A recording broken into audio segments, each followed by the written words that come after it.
video of our landscaping setup. Mow about 30 lawns with this setup. This is a 2008 exmark lazer Z. 25 horse Kohler Commander. Put new tires on this mower about a year and a half ago. New wheel motors around the same time. Other than that, this mower has been pretty good. It's got about 2,100 or so hours on it. Also put a deck spindle on it at the beginning of this year. Just the bearings. Reused the spindle housing and everything. New blades. This mower is a 2000, I want to say 3 or 4 exmark lazer Z. This one bought last year, package deal, T0 turns. This one needed some work. I bought it not running. It had a burnt intake valve on cylinder 1, I think, so it wouldn't build full compression and it would miss pretty bad. It also had a bad oil pump and governor. They actually exploded inside the engine while it was running. It was still running afterwards, but wasn't able to pump oil and the governor couldn't control any load. But didn't run it like that. I just noticed all that once we took it apart. But I mean, good deal for these mowers. I bought 2 of them for $2,000. This one's still running good. The other one that I bought through a rod like early this season, it was running good, and then I put a new head on it. Within 5 hours it decided to throw a rod, so that's where that one's at. Yeah, this mower's not too bad. This caster frame arm, I guess, was welded on at one point. I haven't had a problem with it. Then we got the Bobcat 48 belt drive. It's a 16 horse twin cylinder motor. I only use this mower on like 2 lawns, but it's a nice mower. I just don't really use it. And I know everybody's got their legit racks and whatnot, but just some string holding this up. Got your weed whacker string. Got our Echo PB 500 T. These things aren't bad. They're cheaper than the commercial ones, but they're backpipe lower at least. Yeah, this mower's actually 23 horse. These 23 horses they're good motors. They get way better gas mileage than like the 25 horse. Like I can go probably 2 full days mowing with this thing. This one only about a day. And then got the 18-foot 6x6.5 wide trailer. Bought this trailer this year. Had to add these extensions on the gates because they were not long enough. Front and rear axle both have brakes on them. It's a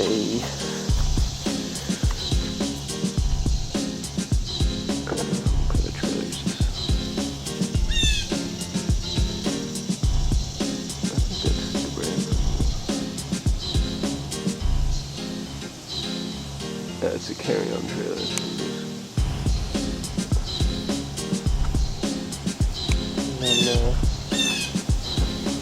Just regular tools, weed whackers, 2-stroke mix, PB 250.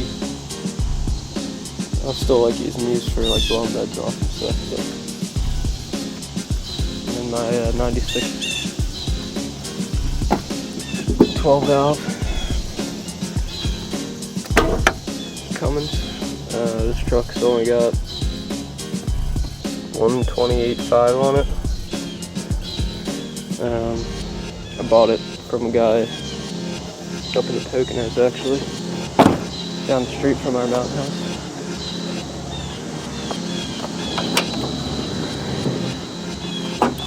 It's all stock.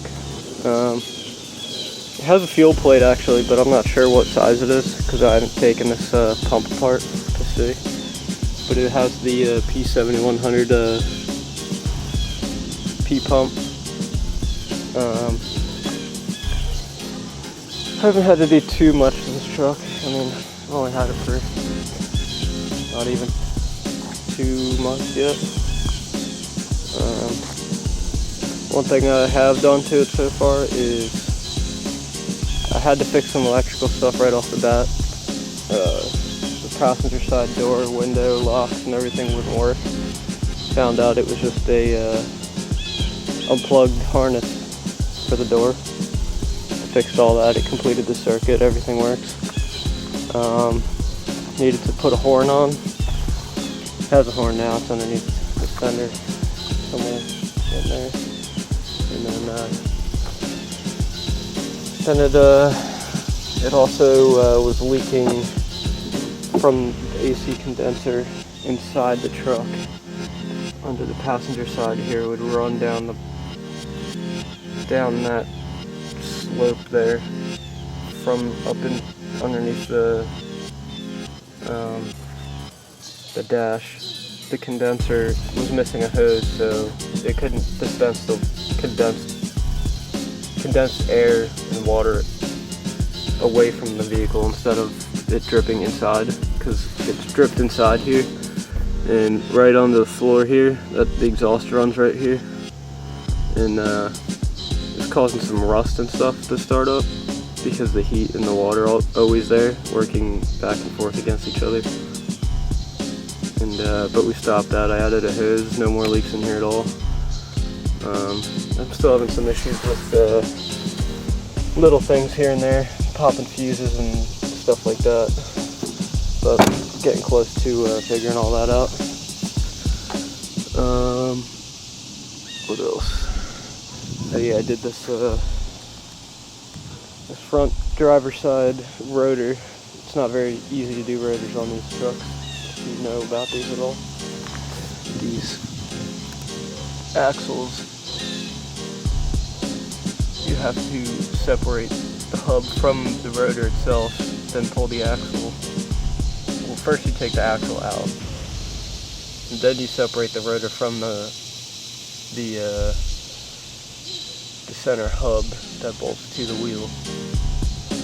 But needless to say, that took all day to do one side, so still have to do the passenger side. And it also needs axle seals because that U-joint went bad and didn't change it quick enough, so I think the pumpkin's gonna have to get dropped for that one soon. Also it needs a oil pan, but I have that. Just need to find a cherry picker and do it.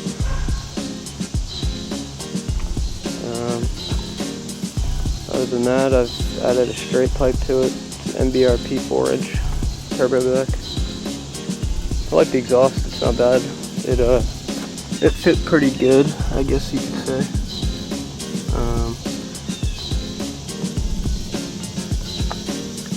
It is bolted right up. A little difficult to get these rusty bolts out. They were the two hardest bolts to get out of the whole install. And a little bit of fitment issue just on the downpipe here. It gets a little close to the firewall, and some hoses that are directly under the turbo, they look like hard coolant lines of some sort.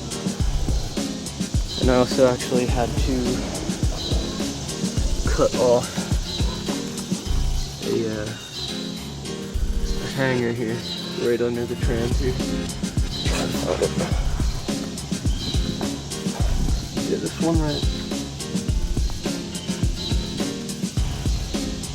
there. It had a 90 on it, and it would go into that rubber grommet.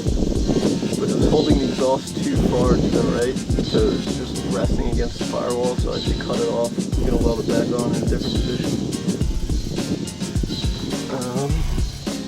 But yeah, this is the underside here. Need the rear pinion seal too. Doing that soon.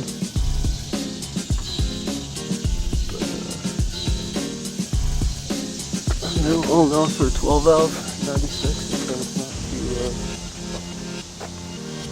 not too rusty or anything. But yeah, that's the whole landscaping rig.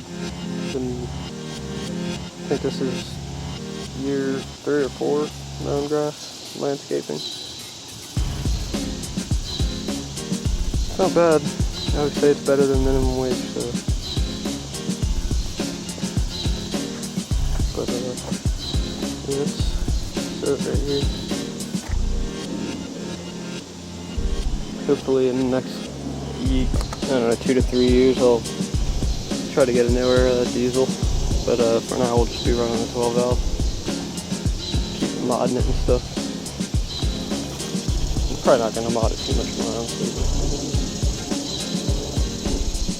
The truck used to have a cap on it when I first bought it. It does have a Western 7.5 plow.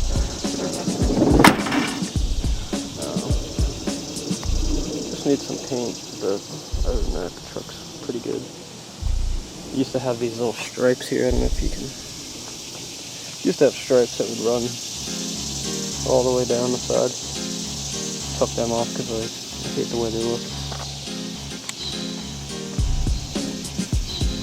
But yeah, I mean this fender is probably the worst of the rust right there.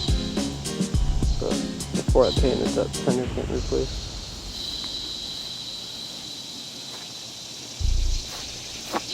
But yeah, and then this is my 14 by 5.5 wide. Got a flat right now, so I kind of brush, dump trailer, anything you need kind of trailer. But yeah, landscaping. And then yeah, pretty much where we're at with all this.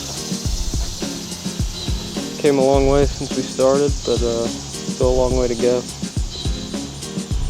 Plan on getting some more equipment, tractor, dump trailer, everything, so we can keep expanding, get more equipment, more people.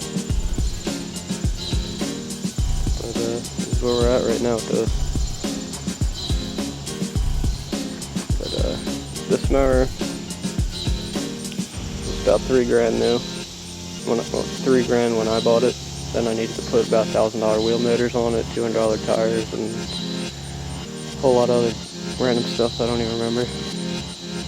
This one cost me technically $1,000, but it needed another like $500 in parts and whatnot. This walk behind, have not done anything to it. Changed oil once since I've owned it in the last 2 years because I only use it on a couple lawns. Got the old Toro personal taste push mower. But alright guys, this video is getting a little long, so just leave it at that. If you guys have any comments or questions about landscaping businesses or starting something, just leave a comment and start a little discussion on the video. Alright guys, subscribe and enjoy.